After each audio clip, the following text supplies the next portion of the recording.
तर बंधू मनोहर भोसलेचा सोलापूरच्या करमाळा तालुक्यातील घोटी येथे 27 एकरात पसरलेला आलिशान असा आश्रम आहे।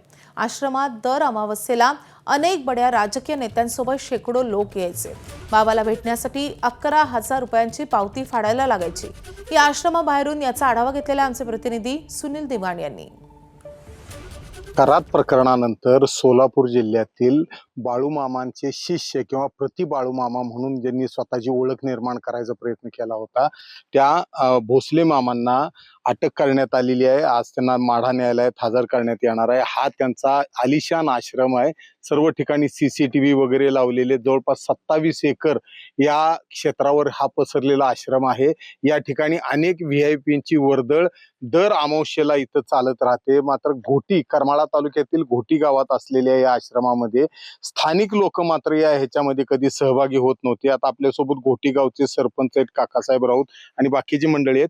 मला सांगा काका, हे आश्रम सुरू होऊन किती दिवस झाले? 6-7 वर्ष झाले। 6-7 वर्ष। काय तुम्हाला गावातले किती जण भक्त आहेत तिथे? नाही, गावातलं आमच्या कोणी इकडे येत नाही। मुळात अंधश्रद्धा निर्मूलन समितीचं मी काही दिवस काम केलेलं असल्यामुळे मलाच ह्या बुद्धीला पटत नाही। आम्हाला ह्या आश्रमात मला वैयक्तिक सरपंच या नात्याने 2-4 वेळा शेतकऱ्याच्या बाजूने शेतकऱ्याचे त्यांच्याबरोबर झालेले डिस्प्यूट होते बांधावरून, ह्याच्यामुळे त्याच्यामुळे यावं लागलं। आणि आता बाकीचे कोणी मंडळी आमच्या गावात त्यांच्याकडे येत नाहीत किंवा काय नाही। इथं फक्त बाहेरच्या VIP लोकांच्या मोठ्या मोठ्या गाड्या येतात दर अमावस्येला वगैरे, आणि ही वर्दळ चालू असते। किती गाड्या असतात साधारणतः अमावस्येच्या दिवशी 100 ते 150 गाड्या, आणि दत्त जयंती वगैरे असा कार्यक्रम असतो तर 200 पेक्षा जास्त गाड्या आलेल्या असतात। आता ह्याच्यामध्ये VIP जी नावं, फोटो तर बरेच दिसतात, पण असे VIP इथपर्यंत येतात आमदार खासदार? हो, येतात। बर, येतात।